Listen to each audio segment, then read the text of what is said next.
So you're thinking about growing your business using Facebook ad.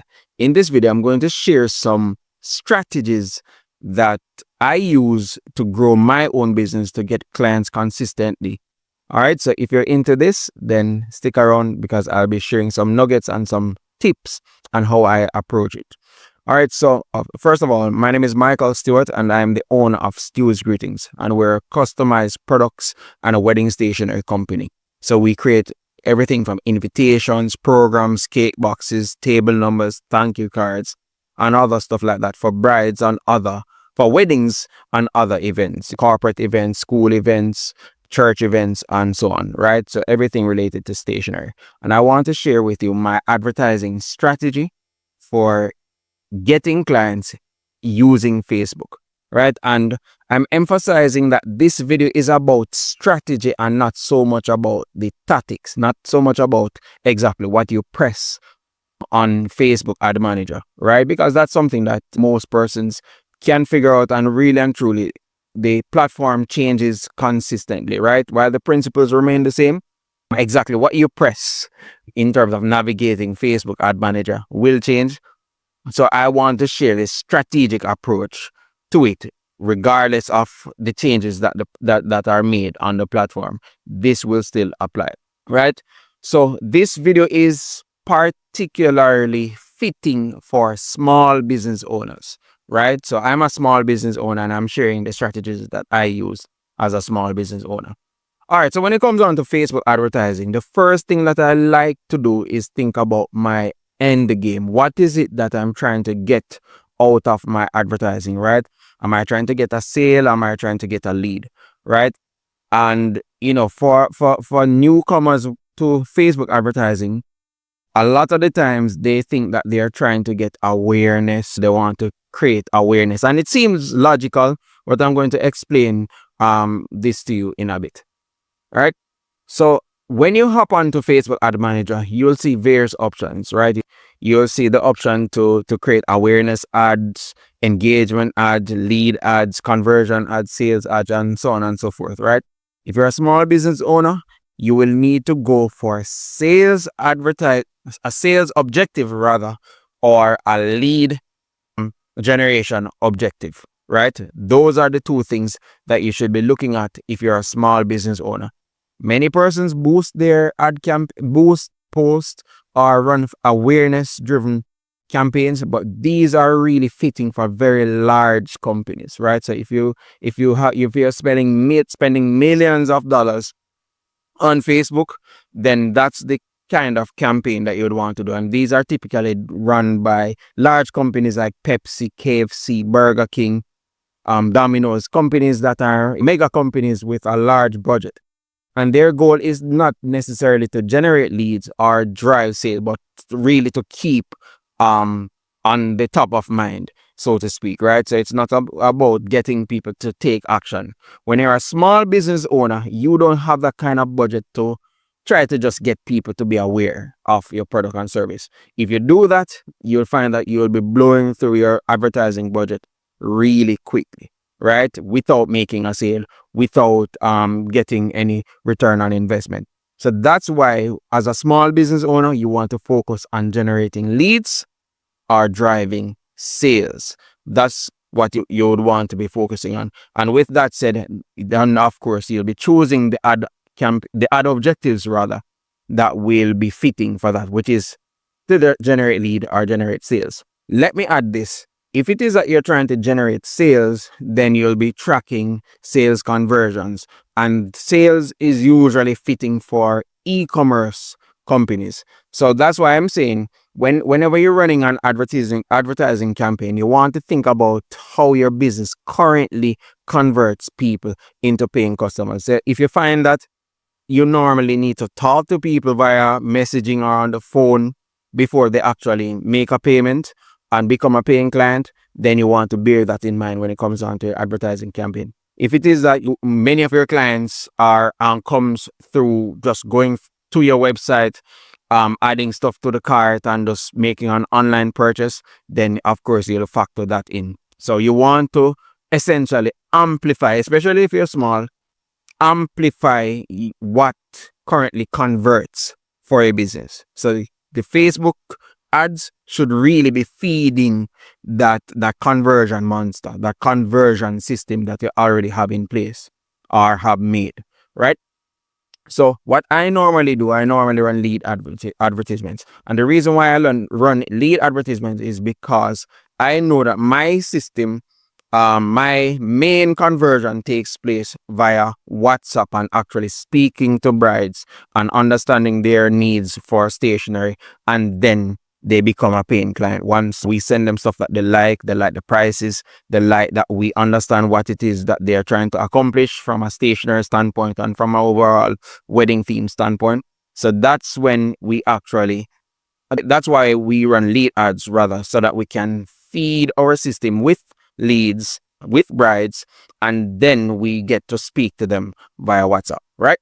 So that's what I wanted to bear in mind when it comes down to choosing your ad objective, right? So when you grow into Facebook itself and you ad manager and you start to go through the platform, you will start to realize that Facebook has some almost recommended settings. Well, not almost, some recommended settings, and you also have manual settings, right?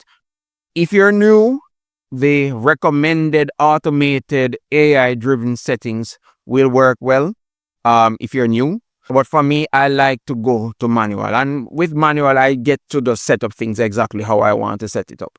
And so that's my recommendation. I prefer to run manual advertisements. Of course, manual settings, manually set up things inside ad manager. And really and truly, it's not a lot of settings either. It's very few things, but I just like to know that what is it, what the campaigns that I'm running are really controlled by my inputs, right? So beside Facebook, when it comes down to targeting, a lot of the times, well, not a lot of the times, when it comes down to targeting on Facebook, we were accustomed to really getting very, very specific with our targeting. So we started to choose the exact age, the exact locations, which still apply. And then we get into stuff like what they like, what their interests are, maybe the income level of a household and stuff like that. We start to apply layers upon layers of characteristics and attributes in order to actually tell Facebook what we're going after or who we're going after. That is no longer needed. When it comes on to Facebook has a lot of data points on the persons who are on their platform, which are, millions of persons who use Facebook and Instagram combined, right? Billions, actually, right? So it's a very massive platform, and they have engineers and AI support that actually analyze people's behavior on the platform. So they know people. In fact, they probably know people more than people know themselves, right? So we know, as advertisers on the platform, we no longer need to get very specific, at least at the targeting section of Facebook, because they can actually reach persons on our behalf. And I'm going to get into that whenever I'm talking about the ad creative side of it. So for me right now, I only choose the location of my ad campaign. I may choose the gender, and I may choose the minimum age. Those are the three things that I usually that I choose rather right now when it comes down to advertising. So if I'm targeting brides in Jamaica, for example, then I choose Jamaica. I say, okay, minimum age, maybe 23 years old. And I'm going for females, because females are the main persons that usually reach out to us and have a conversation about stuff related to their stationery, right? Before, maybe 3-4 years ago, I used to actually layer it in with a lot of things. Persons who are interested in wedding cake, interested in wedding rings, interested in wedding dresses, interested in wedding photography, interested in wedding wire and the knot and a lot of other stuff. Those things are no longer needed, which leads me into the ad creative side of things. Facebook right now analyzes the ad creative, and by ad creative, exactly what it is that you'll be showing, the ad image and the text and the headlines and the ad copy that you use. And that's what they use to actually determine who to show your ad to, right? And that's what, so they call it creative targeting right now, ad creative targeting. So that's how Facebook operates as of now. So what you want to do, you want to make it ad creative as relevant and related to your target audience as much as possible in terms of the words that you use and the images that you use and the overall essence of the ad, so that Facebook can analyze it using AI technology and their data points on people. They can analyze it and know exactly who to show these ads to. And that's the reason why we practice open targeting, which is what I mentioned before now when I said that I don't get too tight with the targeting. All right. So the open targeting gives Facebook that sort of freedom to analyze your ad creatives and then decide and determine who to show these advertisements. Right. So remember, in my case, I oftentimes run lead generation advertisements. And if you're new, you will be tempted to actually run on Facebook lead form advertisements. And that's basically when you create a form, an opt-in form on Facebook itself.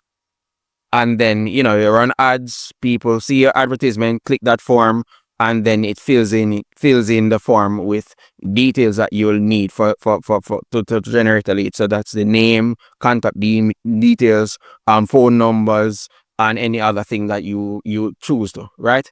It is good, but the better way, and I'm saying better from my own experience, right? Of course, everything boils down to testing, but the better way for me is to actually send them to a landing page on my website where I have a form, right?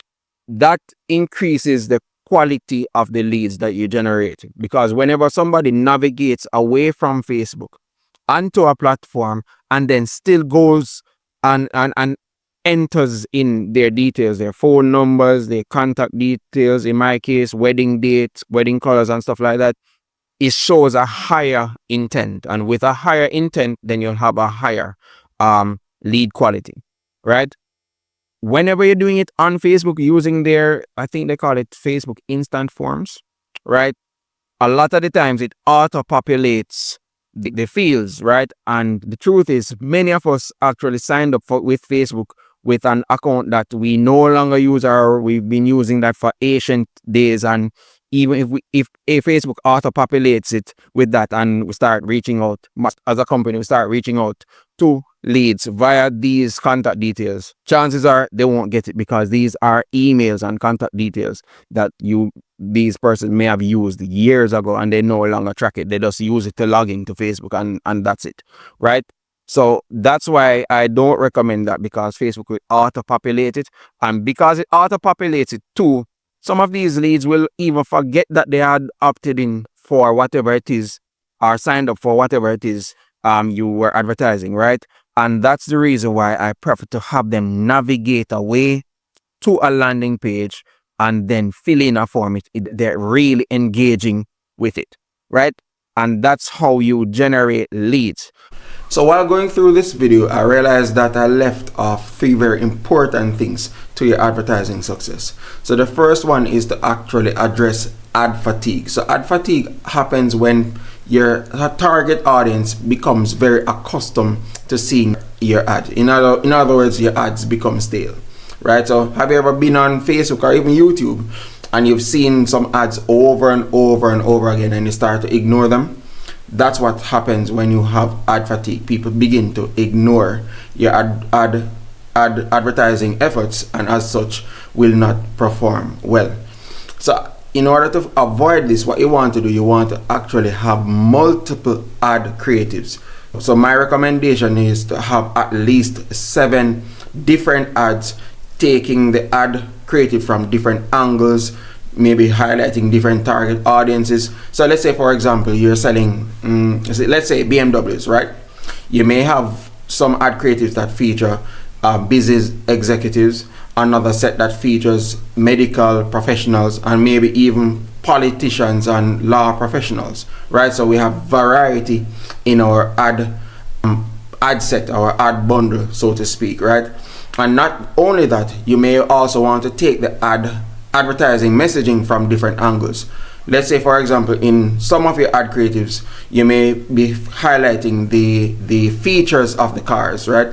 So it goes from 0 to 60 in how many seconds. It has this kind of leather interior and so on and so forth. Really zeroing in on the features of the car. And maybe for some of the other ad creatives, you may be highlighting the prestige of having that particular car, the admiration that you'll be getting, maybe the status and the feeling of owning this kind of luxury car. So different angles, and have at least 7 of them, so that you can avoid ad fatigue, and this will also keep your advertising costs very low as well.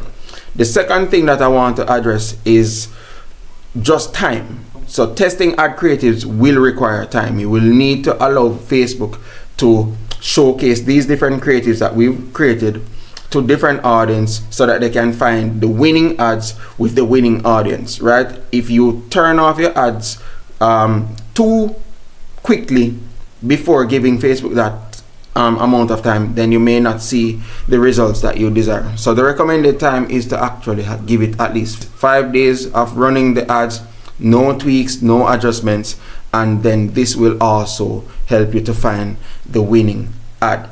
The third thing that I also want to share from running ads since 2011, so you can do the math to see how many years I've been running advertisements, is to actually incorporate videos into your ads, right?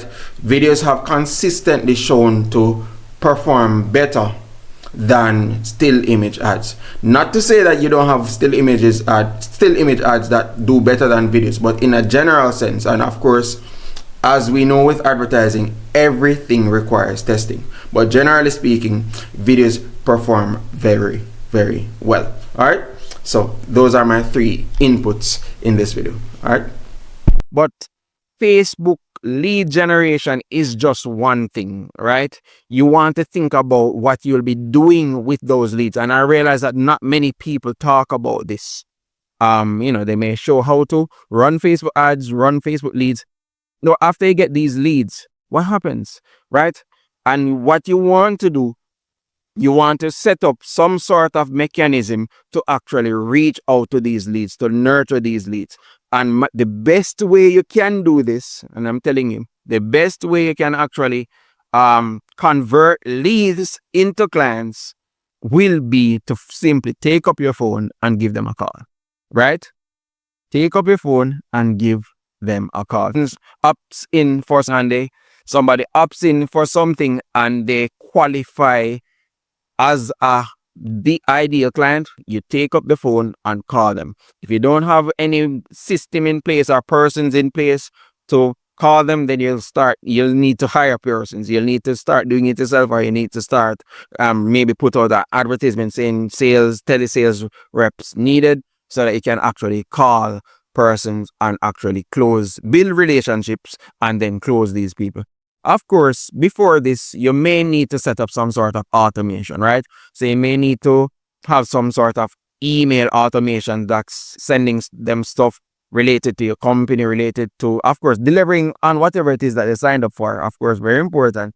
But after that, you want to set up things that will help to add value to these persons. There's some time ago I learned about the idea of give, then ask. So you want to give value. So if it is, in my case, what we do, we give wedding tips, we give a wedding budget, we give a wedding checklist, which is what we actually advertise, and that's our lead magnet. That's one of our main lead generating asset that we put some Facebook advertising dollars behind to generate leads, right? That's our wedding checklist. When people signs up for this wedding checklist, we don't stop there. We send them a wedding budget. We send them some tips. We give them some ideas for songs, give them ideas for reception and a lot of these stuff. And then in addition to that, we start to slowly ease in our products and services. So we say, hey, here are some wedding stationery ideas. And then when we're telling them about wedding stationery ideas, and maybe that's about email 6, email 7, email 8.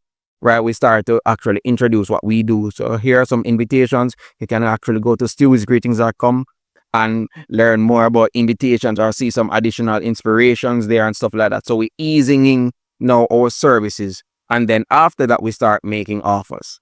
Right, and so we may have emails that comes in and say, all right, and we're talking about maybe email 12, so they would have seen, they would have gotten value from us, they would have seen what we do, and maybe went to our website, learn about our pricing, our processes, and the way we do things and what we can actually do. And then maybe by the time they reach email number 12, email number 13, 14, 15, they start to receive some offers, maybe discount offers, or buy this, get this offer, and a lot of stuff, right? So that's the whole idea of actually running Facebook advertisement. So you need to have a strategy in mind. You'll run ads, you generate leads, then what you do with these leads. So in addition to sending them offers, again, it goes back to us trying to start a conversation with them. So a lot of the times we actually send them messages via WhatsApp and say, hey Sarah, how's the wedding planning going on? This is Michael here, this is so and so here, this is so and so here. And I see that your wedding colors are royal blue and pink. Would you like to see some additional samples? And we're trying to start a conversation with them so that they can respond to us, so that we can have some sort of engagement, and so that we can introduce what we do, and so that we can ask them if they want to be invoiced and actually make their payment. Right? So I'm just telling you so that you understand the overall strategy to use when it comes on to Facebook advertising. So if you found value in this video, please give it as, please subscribe to the channel. We share a lot of stuff about Facebook advertising and just overall things for the creative entrepreneur. And of course, if you have some thoughts, please drop it in the comment, and I love to hear from you. Until next time, peace out and take care.